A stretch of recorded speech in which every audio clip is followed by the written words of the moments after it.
이번 집회 주제가 예수꾼 만들기 세미나잖아요. 그래서 제가 꾼이라는 단어를 이렇게 사전을 찾아봤어요. 이제 꾼이라고 하면 의미가 좀 중립적이에요.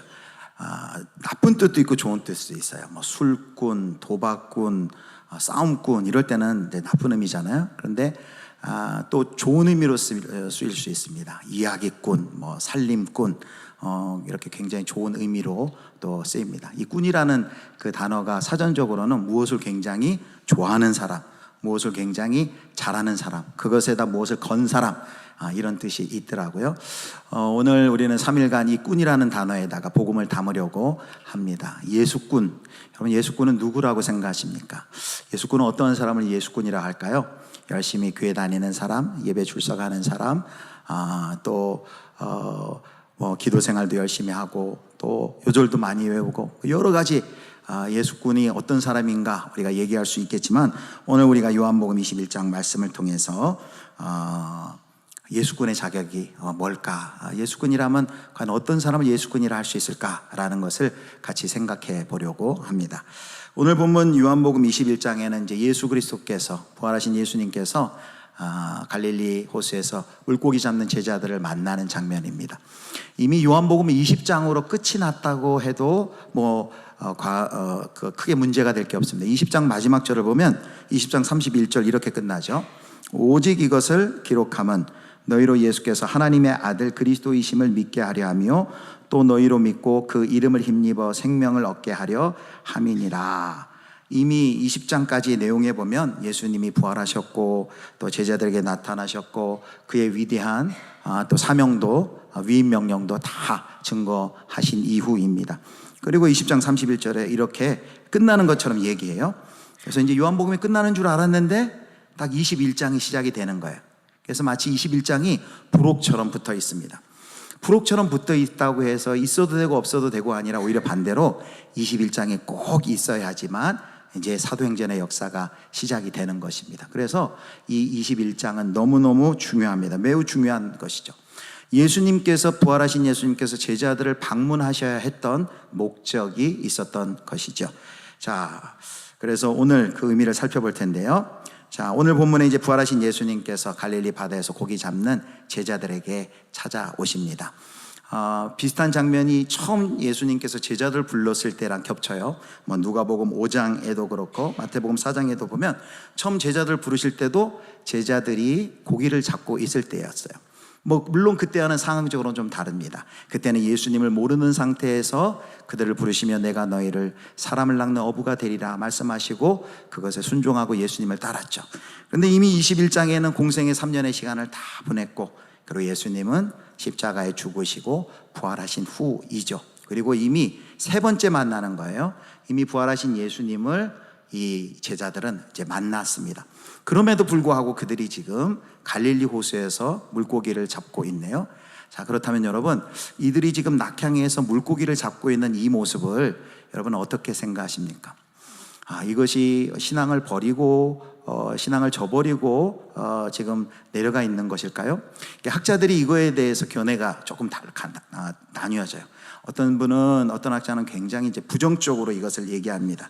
베드로와 제자들이 부활의 의미도 제대로 모르고 지금 깨닫지 못한 상태에서 과거의 삶으로 되돌아갔다라고 부정적으로 이야기하는 분들도 있고, 또 이제 어떤 분들은 중립적으로 그렇지 않다.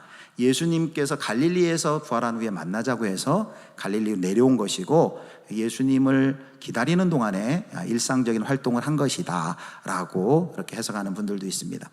저도 이 본문을 볼 때 이들이 갈릴리에서 고기 잡고 있는 그 모습만 보고 이들이 신앙을 저버렸다 라고 그렇게까지 말할 수는 없는 것 같아요. 그러나 한 가지 분명한 것은 있어요. 이들이 지금 굉장히 낙심해 있다는 것입니다. 내가 너희로 사람 낚는 어부가 되리라 했는데 사명감으로 충실하지는 못하고 그들이 낙심해 있고, 그리고 그들의 사명이 매우 흐려져 있다라는 것은 분명한 사실입니다. 그래서 이들에게 이 점이 바로 해결이 되어야 되는 문제인 것이죠. 이제 사도행전의 역사가 예수님 부활하고 승천하시고 일어날 터인데 그 전에 이 문제를 먼저 해결해야 됩니다. 온 유대와 예루살렘과 온 유대와 사마리아 땅끝까지 복음의 증인이 되기 위해서 그들이 예수님이 그들을 만나 주심으로 해결해야 될 문제가 있는 것이에요. 마치 집을 짓기 전에 기초를 다지하는 것처럼 예수님께서 그들을 만남으로 이제 기초를 다지시는 일이 바로 오늘 이 요한복음 21장의 일을 통해서 이제 예수님께서 하실 것입니다. 그것이 21장의 목적이라고 할 수 있습니다. 사랑하는 우리 새벽교회 성도 여러분, 그런 의미에서 우리가 이 21장을 주목할 필요가 있습니다. 우리가 예수 믿은 지가 아마 여기 계신 많은 분들이 오래되었을 거예요. 너무너무 신앙생활 익숙합니다. 예배 드리는 것도 익숙하고요, 기도하는 것도 익숙합니다. 교회 활동 1년에 돌아가는 것도 다 비슷비슷해요. 이제 교회 생활 조금 몇 년만 해보면 교회가 어떻게 구성이 되고 어떻게 이 공동체가 유지가 되고 다 알아요. 그런데 오래될수록 우리가 날마다 우리의 마음이 새롭고 비전이 새롭고 성령 충만하고 그러면 좋은데 나 다 알아, 나 그 정도 다 해봤어, 왕년에 나도 경험이 있어. 자꾸 우리의 마음은 식어만 갑니다. 열심히 사명을 위해 또 소명을 위해 뛰는 사람 보면 나도 한때 저랬지 라는 마음을 가지고 있습니다. 그리고 이제 사명, 소명 그런 것은 이제 마음에도 없습니다. 내 코가 석잔데 내 신앙생활 하기도 쉽지 않은데 무슨 사명이야 라는 생각할 수 있습니다. 그렇다면 오늘 우리가 바라보는 이 베드로와 제자들의 모습과 우리가 비슷한 것입니다. 그렇다면 오늘 이 밤에 우리가 예수님을 다시 만나야만 합니다. 예수님께서 어떤 목적을 가지고 그렇다면 제자들을 만났을까요? 우리가 살펴보도록 하겠습니다. 자, 예수님께서 첫 번째인데요. 예수님께서 이제 갈릴리 바다로 찾아왔을 때 베드로와 제자들이 물고기를 잡고 있었고, 첫 번째처럼 그들이 물고기를 잡지 못하자 예수님께서 말씀하신 대로 그대로 순종할 때 물고기를 많이 잡아요. 153마리라 그렇게 되어 있죠. 그런데 그 후에 이제 육지에 도착합니다. 물고기를 잡긴 했지만 밤새도록 물고기 잡느라고 아마 많이 피곤하고 힘들었을 것이고 많이 배도 고팠을 것입니다. 이런 제자들을 위해서 예수님께서 해변에다가 숯불을 펴놓고 거기에 생선과 떡을 구워 아침 식사를 준비해 주셨습니다. 주님이 차려주신 밥상입니다. 숯불에 구워지는 고소한 빵 냄새, 지글지글 기름기를 내며 구워지는 이제 생선 냄새가 온 그 해변터에 가득했을 것입니다. 그리고 예수님이 이제 제자들에게 와서 말합니다. 와서 조반을 먹어라 라고 제자들을 초대합니다. 이제 그 제자들이 와서 식사를 같이 합니다. 자, 여러분 식사하면서 무슨 내용이 대화하면서 무슨 이야기가 오갔을까요? 추측해 볼 수 있는데 여기 21장 12절 보면 제자들이 주님이신 줄 아는 거로 당신이 누구냐 감히 묻는 자가 없더라 이렇게 말하는 내용으로 봐서 아마 밥만 먹었던 것 같아요. 밥만 먹고 다른 대화는 없었던 것 같아요. 그런데 아침을 다 먹은 후에 이제 예수님이 이제 드디어 이제 묻기 시작합니다. 요한의 아들 시몬아 라고 묻습니다. 여러분 이때 음성이 어땠을까요? 예수님이 막 화가 내서 짜증 섞인 목소리였을까요? 아마 굉장히 부드러운 음성으로 제자인 요한의 아들 시몬아 라면서 베드로를 불렀겠죠. 그리고 3번 묻죠. 첫 번째, 두 번째, 세 번째. 우리가 잘 아는 대로 내용은 조금씩 다르지만 핵심은 그거죠. 네가 나를 사랑하느냐라고 3번 묻습니다. 여러분 3번 묻는 것, 이것 예수님이 3번 베드로한테 질문할 때 베드로가 굉장히 난처하지 않았을까요? 왜냐하면 여기 오늘 요한복음에 보면은 지금 어디에서 요한에게 질문하고 있습니까? 숯불 앞에서 예수님이 3번 질문해요. 이 환경, 이 세팅 어디에서 많이 본 것 같지 않습니까? 예, 바로 베드로가 예수님을 부인할 때 바로 숯불 앞에 있었어요. 요한복음 18장 18절에 보면 한번 볼까요? 우리 18장 18절 말씀을 한번 같이 한번 읽도록 하겠습니다. 요한복음 18장 18절 같이 읽습니다. 그때가 중고로 종과 아랫사람들이 불을 피우고 서서째니 베드로도 함께 서서째더라.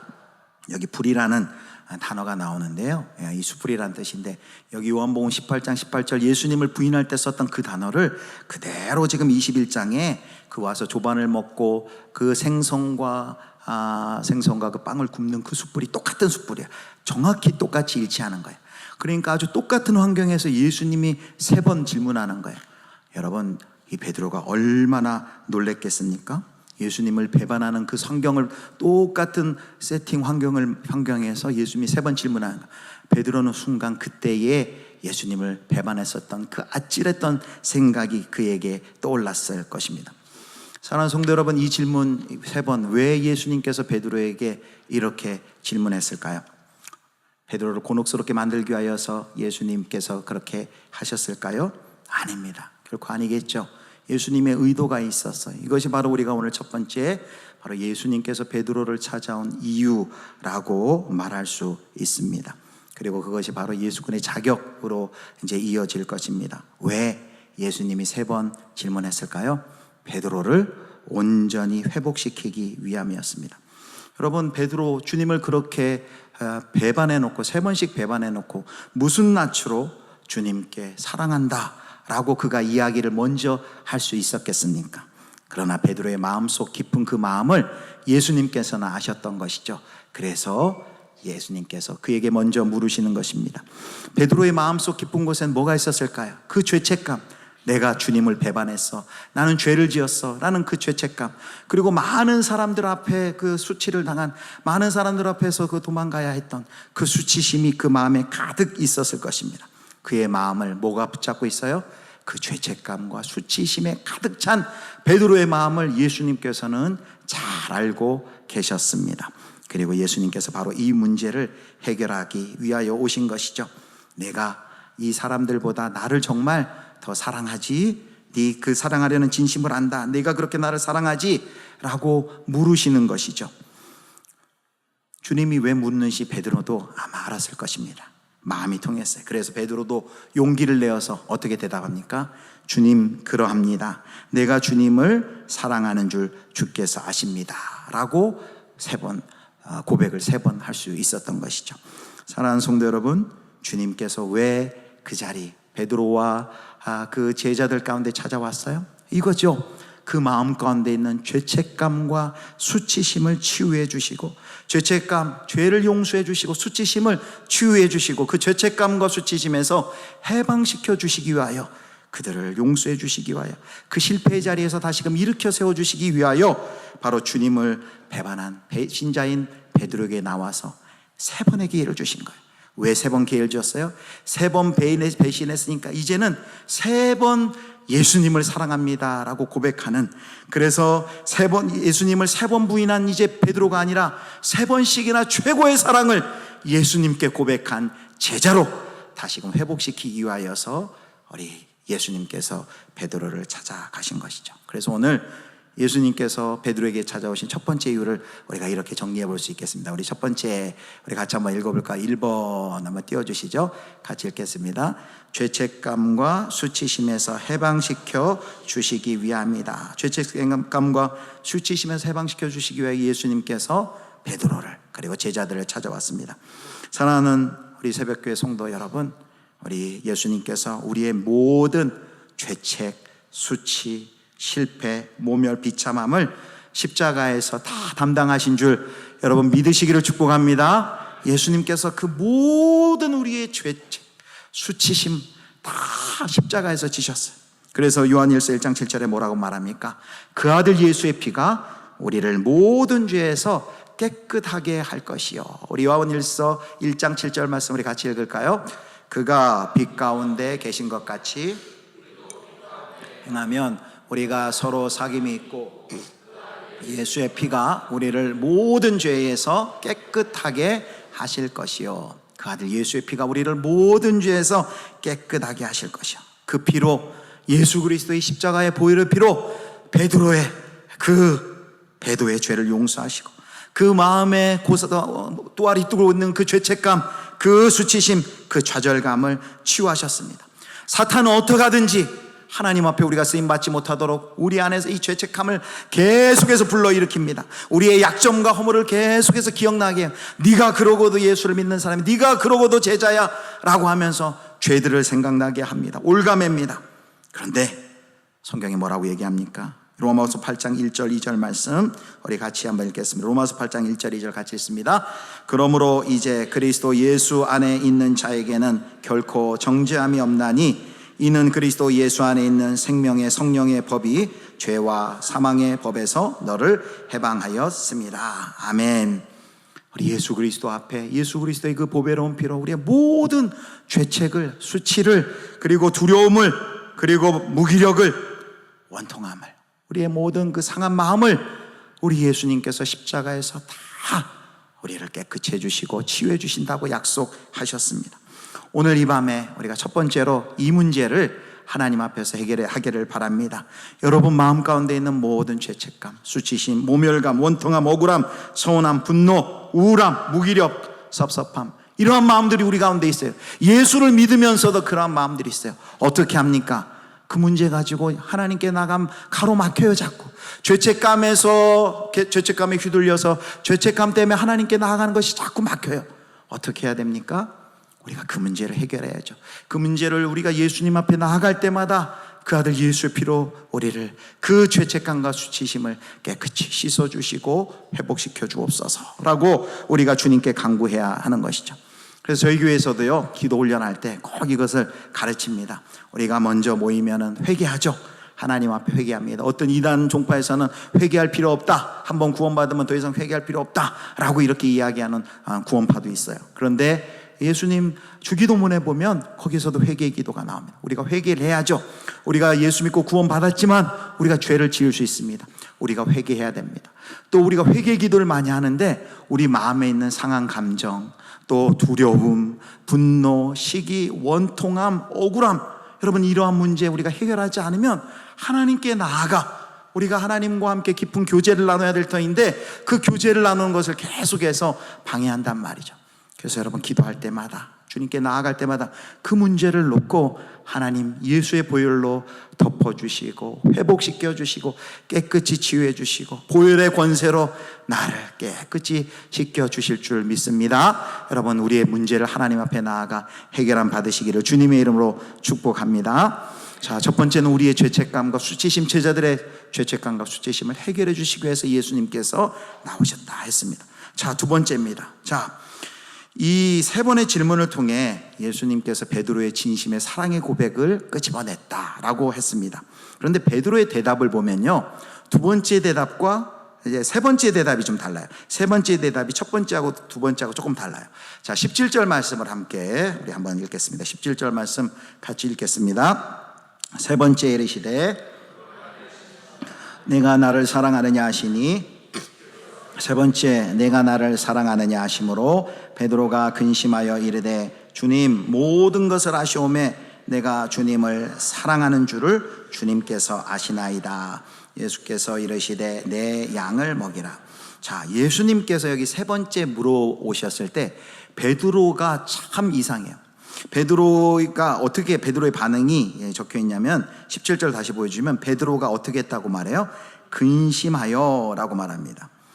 근심하다, 이 말은 슬퍼하다라는 그런 뜻도 되고요. 쉬운 성경에는 이렇게 되어 있어요. 거의 울상이 되었다 라고 되어 있습니다. 거의 울상이 되었다. 표준 세번역에는 불안해서 라고 되어 있습니다. 예수님이 질문하니까 너무 슬퍼하면서 울상이 된 거예요. 너무너무 불안해하는 거예요. 자, 이렇게 느껴질 수 있죠. 한 번 물었을 땐 대답했는데 두 번 물으니까 마치 그것이 너 정말 그래? 라고 예수님께서 윽박지는 것처럼 느꼈는지도 몰라요. 세 번째 물으니까 예수님 못 믿으시나? 라는 마음을 가질 수도 있었을 것입니다. 여러분, 베드로는 얼마 전에 뭐라고 대답을 했어요? 마태복음 26장 33절에 베드로가 예수님 십자가 지시기 전에 이렇게 대답했어요. 우리 같이 읽겠습니다. 베드로가 대답하여 이르되 모두 주를 버릴지라도 나는 결코 버리지 않겠나이다 라고 호언장담했습니다. 여러분, 베드로가 한 이 고백, 여러분 이 고백을 어떻게 생각하십니까? 베드로가 했던 이 고백, 여러분 우리는 베드로를 좀 약간 무시하는 경향이 있어요. 야, 이것도 허세 부린다, 허풍이 심하다, 성격도 베드로가 급하고 또 예수님 앞에서 이렇게 자기 또 잘난 척 하려고 그런 거 아니냐라고 생각할 수 있는데, 여러분 우리가 인정해야 될 것이 있습니다. 우리는 이런 고백 한번 정말 예수님께 한 적이 있나요? 베드로는 정말 마음을 다해서 그가 진심을 가지고 그 고백을 했다는 거예요. 베드로가 대답하되 모두 주를 버릴지라도 나는 결코 버리지 않겠습니다. 이것은 의심할 나위 없이 베드로가 정말 그러고 싶은 그 진심의 마음이 그에게 있었다라는 것입니다. 그런데 베드로가 그것이 진심이었어요. 진실한 각오였어요. 그 마음을 우리가 곡해할 필요 없습니다. 그런데 베드로가 3번의 예수님을 부인하는 그 사건을 통해서 자신에 대해서 깨달은 것이 있어요.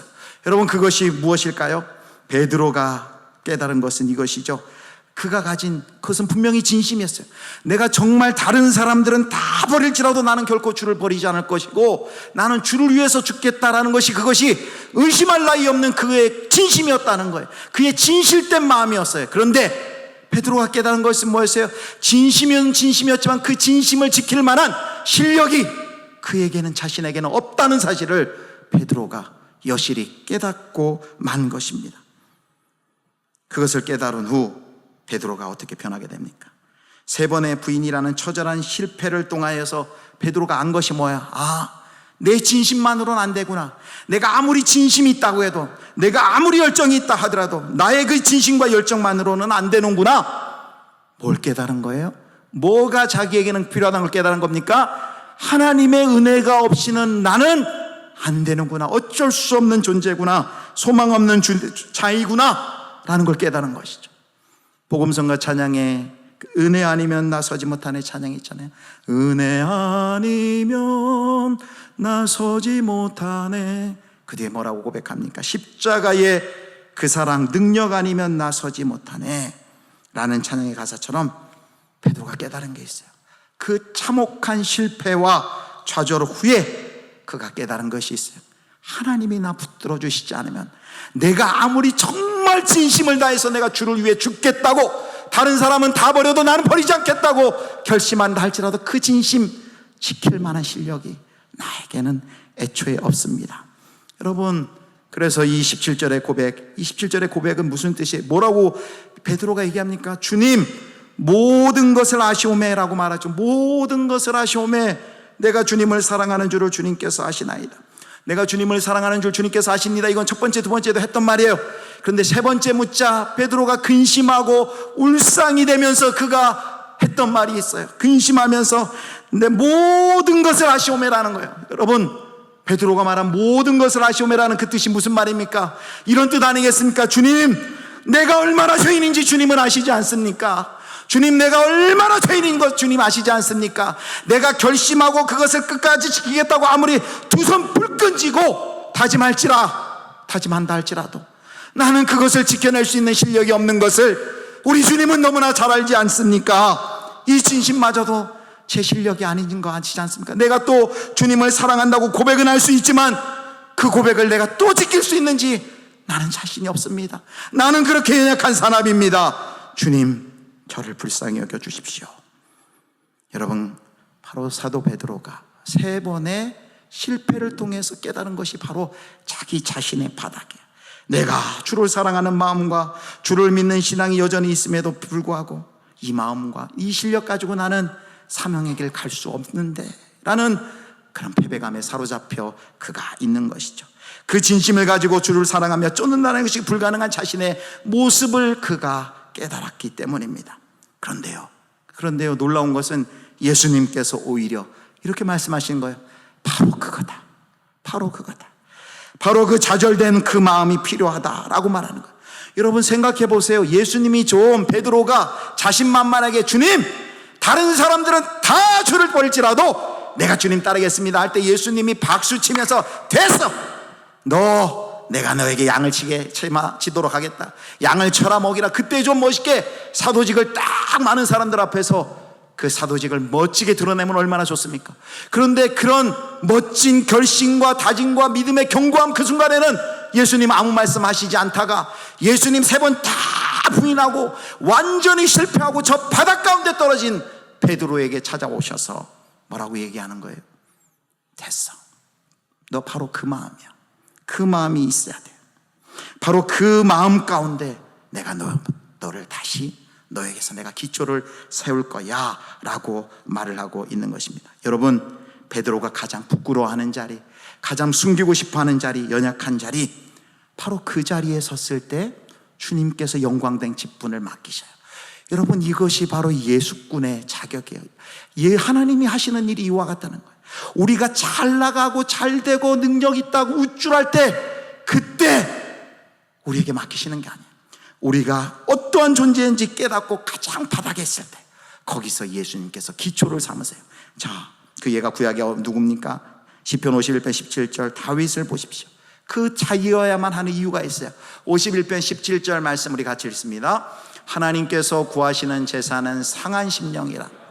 하나님이여 상하고 통회하는 마음을 주께서 멸시하지 아니하시리이다. 성도 여러분, 51편은 어떤 시예요? 다윗이 밧세바를 범한 후에 지은 시예요. 고백한 시예요. 그런데 자기 자신을 뭐라고 얘기해요? 밧세바를 범한 후에 자기 자신 이제 회개하는데 자기 자신을 상한 심령이다 라고 말합니다. 상한 심령, 상한 심령. 하나님께서 구하시는 제사는 상한 심령이라 라고 이야기를 합니다. 여러분, 상한 심령이 무슨 뜻일까요? 베드로도 마찬가지지만 다윗도 밧세바를 범한 후에 그가 비로소 실존을 봤어요.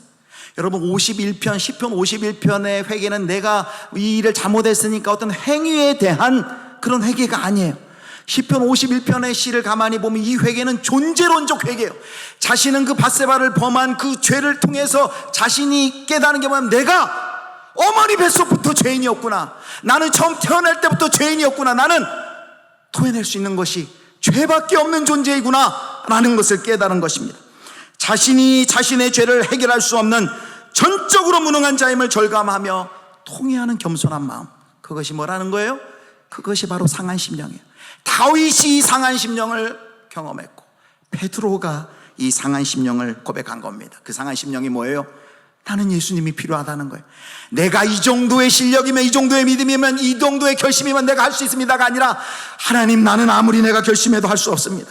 하나님은 내가 아니면 나 서 있을 수 없습니다. 하나 아시지 않습니까? 주님 불쌍히 여겨 주십시오 라고 고백하는 것, 그것이 바로 상한 심령이에요. 여러분, 예수님이 왜 방문했다고요? 베드로가 가장 실패하고 좌절해 있는 그 가장 밑바닥의 자리, 그 자리를, 그 상한 심령을, 그 좌절된 마음을 이제 기초로 삼기 위해서입니다. 그래서 두 번째, 우리 같이 이렇게 이번 두 번째 대지 한번 같이 읽습니다. 상한 심령을 기초로 세우시기 위함이다. 그 베드로의 상한 심령을, 베드로의 죄책감과 첫 번째 수치심을 회복시켜 주는, 그리고 그 베드로의 그 상한 심령, 그 죄책과 수치를 해결한 후에 나는 예수님의 은혜 아니면 설 수 없습니다라는 걸 고백하는 바로 그 마음을 기초로 삼기 위함이다 라고 했습니다. 사랑하는 성도 여러분, 여러분 더 이상 내려갈 곳이 없다 라고 생각하는 그런 바닥을 여러분 한번 경험해 보셨습니까? 실패와 좌절한 마음이 있으십니까? 그런데 우리에게 이 마음이 필요하다는 거예요. 우리가 실패하고 좌절하지 않으면 하나님 안 찾아요. 여러분 다 경험하잖아요. 우리 이제 지갑만 조금 두둑해도 통장에 잔고만 있어도 우리의 마음이 풀어지지 않습니까? 내가 좀 아는 유명한 사람만, 내가 좀 손 내밀어 도움을 구할 사람만 있어도 우리의 믿음이 하나님 앞에 그렇게 갈급합니까? 그러나 내가 정말 아무것도 아님을, 나는 하나님 외에는 나를 도우실 리가 없음을 알 때, 그때 우리가 어떻게 합니까? 두 팔 벌려 전적으로 주님을 의지하는 거죠. 하나님, 주님 은혜 아니면 나는 아무 소용 없습니다. 나 살려주시지 않으면 나는 아무 소망이 없습니다 라고 두 팔 벌려서 우리가 그제서야 전적으로 의존하는 것이죠. 여러분, 결국 신앙은 이 싸움 아니겠습니까? 누가 하나님을 더 의지하느냐, 누가 하나님을 더 전적으로 의지하느냐, 이 싸움 아니겠습니까?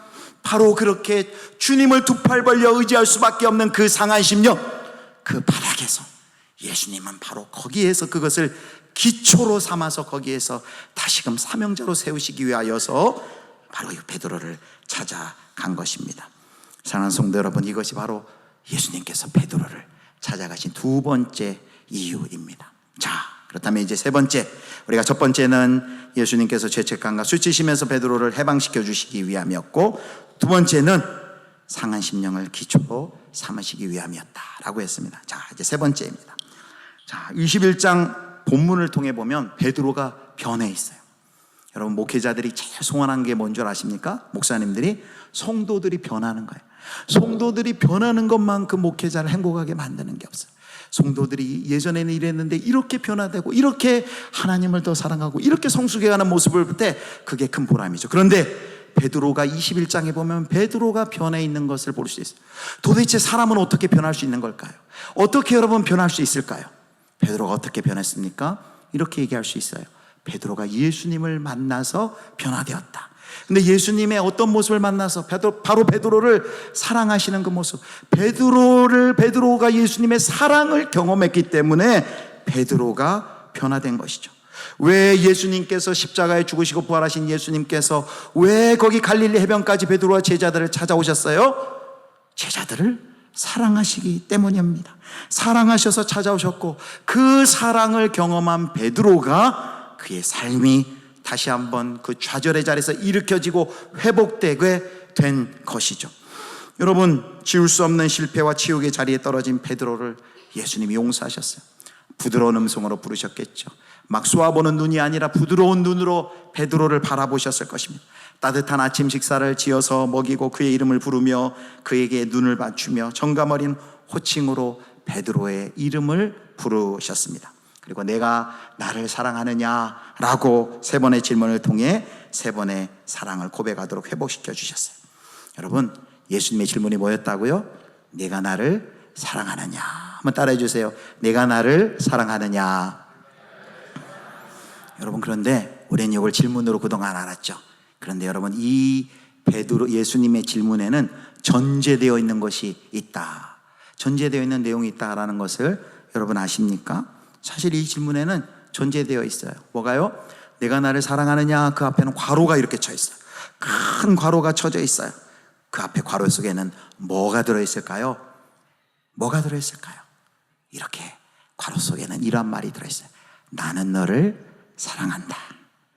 그리고 뒤에 그런데 너는 나를 사랑하느냐. 앞에 뭐가 들어있다고요? 나는 너를 사랑한다 라는 예수님의 사랑이 전제되어 있어요. 세 번 질문하지만 이 말은 뭐예요? 세 번 예수님이 베드로를 먼저 사랑한다 라고 베드로에게 이야기해주고 있는 것입니다. 여러분, 나는 너를 사랑한다. 끝까지 사랑한다. 변함없이 사랑한다. 세 번의 질문을 통해서 베드로에게 알려주신 것이죠. 여러분, 저만 이렇게 생각하는 게 아니에요. 오래된 복음서가 요한복음 21장의 내용으로 가사로 만든 곡이 있어요. 다 아시는 거예요. 갈릴리 호숫가에서 주님은 시몬에게 물으셨네. 그 다음에 뭐라고 돼 있어요? 사랑하는 시몬아. 이거 보세요. 뭐라고요? 사랑하는 시몬아. 성경에도 요한복음에도 없는 데 있잖아요. 이 찬양의 가사를 묵상한 이 찬양의 작시자도 그것을 깨달은 거죠. 예수님께서 네가 날 사랑하느냐라고 묻는 그 예수님의 마음속에는 이미 베드로를 향한 그 사랑, 자신을 배반한 수제자지만 그를 용서하고 그를 끝까지 포기하지 않은 그 사랑, 그 사랑으로 사랑하는 시몬아라고 그렇게 말했다는 거죠. 여러분, 이 찬양 한번 같이 불러볼까요? 여기 우리 옛날에 이렇게 많이 불렀죠. 주님은 시몬에다가 어떻게 할까요?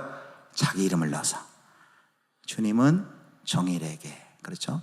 또 주님은 병철에게 이렇게 넣어서 같이 한번 불러보겠습니다. 한번 찬양 같이 하겠습니다.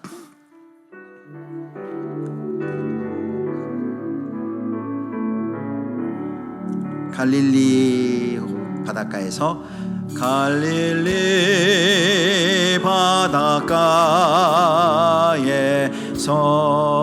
바닷가에서 자기 이름 넣어서 주님은 정일에게 물으셨네.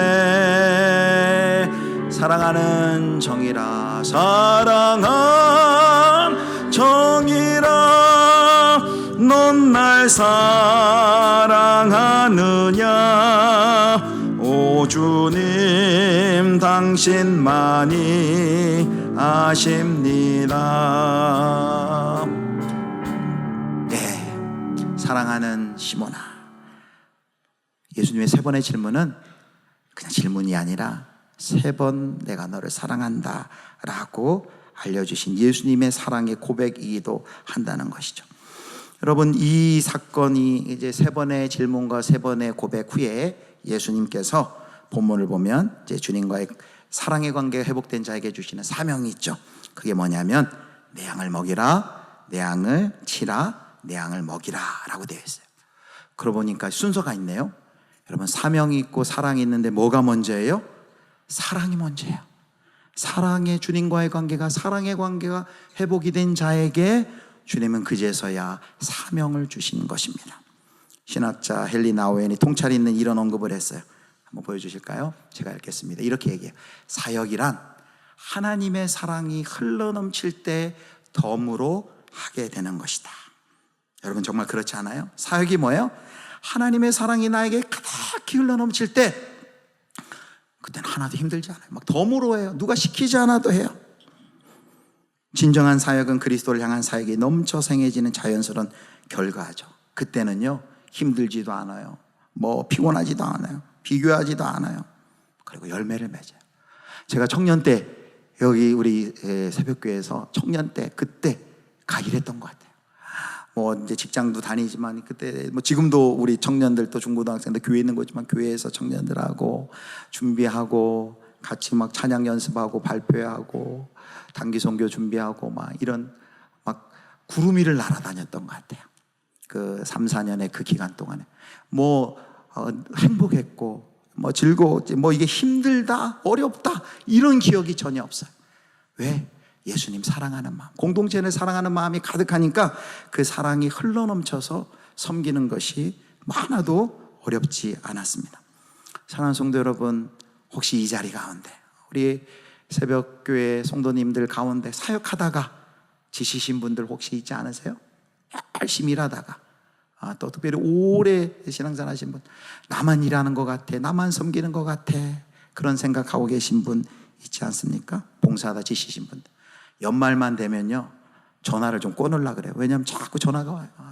그만하려고 한다, 뭐 연말만 되면 교사 그만하고 싶다, 목자 그만하고 싶다. 연말에 전화 오면 가슴이 철렁해요. 전화 안 하던 분들이 전화 오면. 여러분, 그렇다면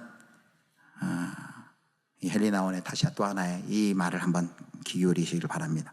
헨리 나원이라는 분이 소명의 정의를 이렇게 정의해요. 자, 제가 읽어드릴게요. 우리 모두가 가진 진짜 소명은 어떤 일을 하는 것이 아니라 내가 너를 얼마나 사랑하는지 아느냐는 하나님의 심장으로부터 나오는 고백을 매일같이 듣는 것이다. 여러분, 의미를 한번 생각해 보세요. 우리가 가진 진짜 소명이 있대요. 그것은 어떤 일을 우리는 어떤 일을 먼저 하려고 하는데, 이 헨리 나원이라는 분 이렇게 얘기해요. 매일매일 우리가 들어야 할 음성이 있는데, 하나님의 심장으로 흘러나온 내가 너를 사랑하는 줄 너 아니? 내가 너를 얼마나 사랑하는지 아니? 라는 그 음성을 매일 듣는 것이 우리의 소명이다라는 거. 그 음성 매일 들으면 일하지 말라고 해도 기뻐서 즐거워서 자발적으로 섬기고 봉사한다라는 것이에요. 사랑하는 성도 여러분, 매일 내가 너를 얼마나 사랑하는지 너는 아느냐라는 여러분 그 음성 여러분 듣고 계십니까? 찬송 540장 보니까 주의 음성을 내가 들으니, 그 다음 가사가 뭐예요? 사랑한단 말일세. 성경만 읽으면, 성경만 피면, 아침에 묵상을 하든 성경만 피면 성경의 이야기가 뭐예요? 결국 성경의 이야기는 내가 너를 얼마나 사랑하는 줄 아니? 아들 예수 그리스도 주기까지 내가 너를 얼마나 사랑하는 줄 아니? 라는 그 말이잖아요. 우리가 기도하려고 눈 감으면 어떤 음성이 들려옵니까? 내가 너를 얼마나 사랑하는 줄 아니?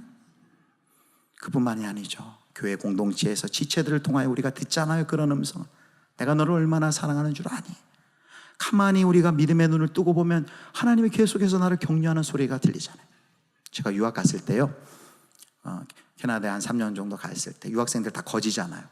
뭐 생일이나 즐거운 일이 있으면 뭐 이렇게 파티를 해야 되는데, 뭐 한국처럼 밖에 나가서 사 먹기도, 돈도 없고, 유학생이 돈도 없고 비싸고, 그러니까 뭐 밖에 나가서 사 먹는 거는 언감생심이에요. 그래서 결정한 게, 무슨 생일이나 기념할 말이 있다 그러면 저희 가정은 베트남 쌀국수 집에 갔어요.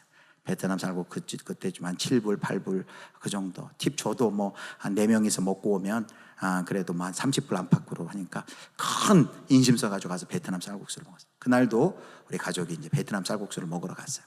먹으러 갔는데 이제 그 같이 학교 공부하는 우리 한 학기 선배님 이제 목사님 부부가 가정도 먼저 먹고 있는 거예요. 그리고 다 먹고 이제 인사하고 저는 먹고 있는데 이제 그분은 먼저 가시고 제가 이제 계산하려고 딱 나갔는데 어떤 일이 벌어졌을까요? 그 카운터에서 앞에 분이 계산하고 갔다는 거예요. 저는 그 이야기를 딱 듣는데, 물론 그 선배님한테도 감사하지만 저는 그 순간 그런 마음이 느껴졌어요. 정일아, 너 공부하는 거 힘들지? 돈도 없고 힘들지? 근데 내가 너 함께하고 있다. 내가 너 보고 있어. 내가 너 얼마나 사랑하는지 너 아니? 라는 하나님의 음성이 전 느껴졌어요. 너무너무 그 단순한 사건이었지만 저에게는 큰 격려가 되는 사건이에요. 그리고 저도 뭐 이렇게 막 간증, 막 내가 매일 기쁘게 막 이런 데에서 나오는 간증에 나오는 그런 일을 한 번 경험했어요. 딱 한 번 경험해 봤어요.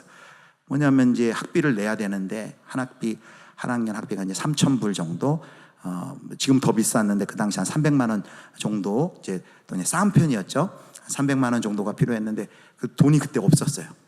그런데 정말 남들이 하는 그런 간증 프로에서는 있었던 일이 저한테도 일어났어요. 우편함을 열어보니까 봉투가 왔는데, 학교에서 교무과에서 체크가 왔는데 3,000불짜리 체크가 저한테 딱 온 거예요. 그런 일이 저한테도 생기더라고요. 그 이후로 한 번도 안 생겼어요. 한 번 딱 생겼어요. 그 체크를 뜯으면서 확인하면서도 내가 너를 보고 있다. 힘내. 내가 너를 사랑하는지, 얼마나 사랑하는지 너 아니? 그런 음성을 들었어요.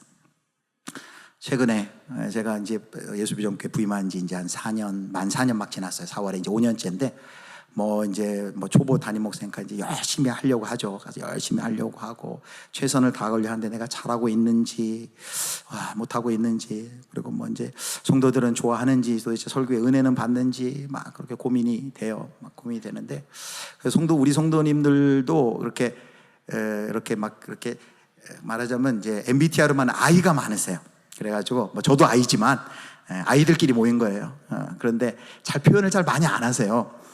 그래서 도대체 이 성도님들이 나를 좋아하시는지, 또 나를 또 은혜는 받고 있는지, 이제 이런 좀 염려도 있고 걱정도 있는데, 한 그 젊은 이제 여집사님이 어떻게 이제 연락했는데 카톡을 보내왔어요. 뭐라고 이제 카톡을 보내면, 평소에 이제 연락도 잘 안 되고 통화도 못 했는데 카톡이 이렇게 보내왔어요. 뭐라고 보내왔냐면, 매주 목사님의 설교로 은혜와 힘을 얻습니다. 낯가림이 있는 편이라 잘 표현을 못하지만 저희 부부가 담임 목사님을 정말 좋아해요 라고 카톡이 보내왔어요. 제가 이 카톡을 읽는데 위로가 되더라고요. 하나님 음성을 들었어요. 내가 너와 함께하고 있고 내가 너를 얼마나 사랑하는지 너 아니? 라는 음성을 들었어요. 사랑하는 성도 여러분, 우리도 지금 눈 열어 주변을 보면 성경에서 기도할 때, 예배할 때 하나님이 우리를 얼마나 사랑하시는지를 이미 우리 가운데 알려주고 보여주시고 들려주시고, 우리 교회 안에서 또 목장에서 소그룹에서 이런 일들이 많이 일어나는데 우리는 투덜대는 거죠. 하나님 나 사랑하지 않죠? 왜 나한테는 관심도 없으세요? 그런데 매일매일 하나님의 심장으로부터 나오는 내가 너를 얼마나 사랑하는지 아니라는 이 음성을 듣는 것이 우리의 진정한 소명이고, 그 소명을 매일매일 이루어 나갈 때 이제 사명은 이제 덤으로 즐거움으로 기쁨으로 된다는 것이죠. 자, 말씀을 맺도록 하겠습니다. 오늘 첫 번째 우리가 질문하면서 이런 질문을 했습니다. 과연 어떤 사람을 우리는 예수꾼이라고 할 수 있을까라고, 예수꾼이라고 부를 수 있을까? 예수꾼이 누구인가? 오늘 설교의 제목이 예수꾼의 자격이니까, 예수꾼은 공예배 90% 이상 참석, 성경 암송 109절 이상, 11조 헌금 생활, 전도 1년에 5명 이상, 이런 거 체크해가지고 예수꾼이라고 할 줄 아니죠? 그런 거 어떤 능력이 아니에요. 예수꾼의 자격은 뭘 잘하는 능력이 아니에요. 단순히 복음을 알고 교회를 다니는 사람이 아니에요. 예수꾼은 누구를 알 수 있을까요? 이렇게 세 가지, 오늘 예수님이 찾아온 그 세 가지를 이렇게 우리가 정리할 수 있어요. 첫 번째, 예수꾼이 누구예요? 바로 주님의 사랑으로 회복된 사람이에요. 예수의 십자가의 벌로 죄책감과 그리고 모든 마음의 상처와 아픔이, 상한 마음이 회복된 사람, 그 사람을 우리는 예수꾼이라 부를 수 있습니다. 두 번째 같이 읽습니다. 예수꾼은 상한 심령으로 주님을 전적으로 의지하는 사람이다. 좌절과 실패, 여러분 그 자리에서 나는 아무 소망이 없는, 하나님 의지하지 않고는 나는 소망이 없는 자인 것을 그때 비로소 깨닫고 거기에서 전적으로 두 팔 벌려 하나님만 의지하는 사람, 하나님을 의지하는 사람. 여러분, 우리 기도 중에 가장 고상한 기도가 어떤 기도예요? 바로 세리의 기도 아닙니까? 세리의 기도가 뭐예요? 주여 나를 불쌍히 여기소서, 불쌍히 여겨주소서, 나는 죄인으로서이다. 우리가 하나님 앞에 할 수 있는 가장 고상한 기도가 이거 아니겠습니까? 주여 나를 불쌍히 여겨 주십시오. 나는 죄인입니다. 바로 그렇게 전적으로 상한 심령으로 나는 아무 소망 없으며 주님 외에는 소망 없음을 전적으로 의지하는 사람을 우리는 예수꾼이라 부를 것입니다. 세 번째 같이 읽겠습니다. 예수꾼은 주님의 사랑의 음성을 날마다 듣고 날마다 듣고 고백하는 사람입니다. 하나님께서 먼저 우리를 사랑한다 말씀하셨어요. 우리 중에 먼저 우리 하나님을 먼저 사랑한 사람, 예수님을 사랑한 사람 아무도 없습니다. 우리가 아직 죄인 되었을 때, 우리가 하나님을 알지 못했을 때 먼저 우리에게 찾아오셔서 내가 너를 사랑한다 라고 아들 예수 그리스도를 주시기까지 우리를 사랑하신 분이 하나님 아니십니까? 바로 그 하나님의 사랑한다는 말씀, 주의 음성을 내가 들으니 사랑한다는 말씀, 성경을 읽으면 또 기도하려고 눈을 감으면 우리에게 말씀하시는 그 주님의 사랑의 음성을 날마다 듣고 그리고 더불어 그 하나님께 사랑을 고백하는 사람을 우리는 예수꾼이라 할 수 있습니다. 사랑하는 성도 여러분, 말씀을 맺겠습니다. 우리 주님 오늘 말씀에 실패한 자를 결코 외면하지 않습니다. 실패와 죄책감 속에 있는 베드로에게 찾아오셔서 숯불을 피우시고 따뜻한 떡과 생선을 준비하셨습니다. 왜요? 여전히 배신했더라도 배반했더라도 베드로를 여전히 사랑하시기 때문입니다. 그 사랑은 한 번도 중단된 적이 없고 그 사랑은 한 번도 끊긴 적이 없는 줄 믿으시길 바랍니다. 바로 그 사랑으로 우리에게 오늘 찾아오셔서 우리 새벽교회 성도님에게도 물어보는 거예요. 네가 나를 사랑하느냐? 네가 나를 사랑하느냐? 라고 물어봐요. 이 질문은 뭐라고요? 정죄의 질문이 아니라 회복의 질문이에요. 단순한 질문이 아니라 예수님의 사랑의 고백이라고 합니다. 그 앞에 우리가 드릴 수 있는 고백은 뭡니까? 주님, 제가 주님을 사랑합니다 라고 고백하는 것이죠. 예수꾼은 완벽한 사람이 아니라 넘어졌더라도 다시 한번 예수님의 손을 붙들고 일어나서 그 예수님의 사랑에 반응하여 내가 예수님을 사랑합니다 라고 고백하는 사람입니다. 사랑하는 성도 여러분, 오늘 이 밤에 우리 예수꾼의 자격을 세 가지를 살펴봤습니다. 우리 새벽교회 모든 성도 여러분이 부활하신 예수님께서 갈릴리 호숫가에서 낙심하여 실패한 제자들에게 찾아오셔서 내가 너를 사랑하느냐 세 가지의 질문을 통해 그의 사랑을 확신시켜 준 것처럼 오늘 이 밤에 우리에게 동일하게 질문하시는 그 예수 그리스도의 질문에 여러분, 저와 여러분이 주님 모든 것을 하시오니 저도 주님을 사랑합니다 주님께 고백하는 예수님의 예수꾼 되기를 주님의 이름으로 축원합니다. 아멘.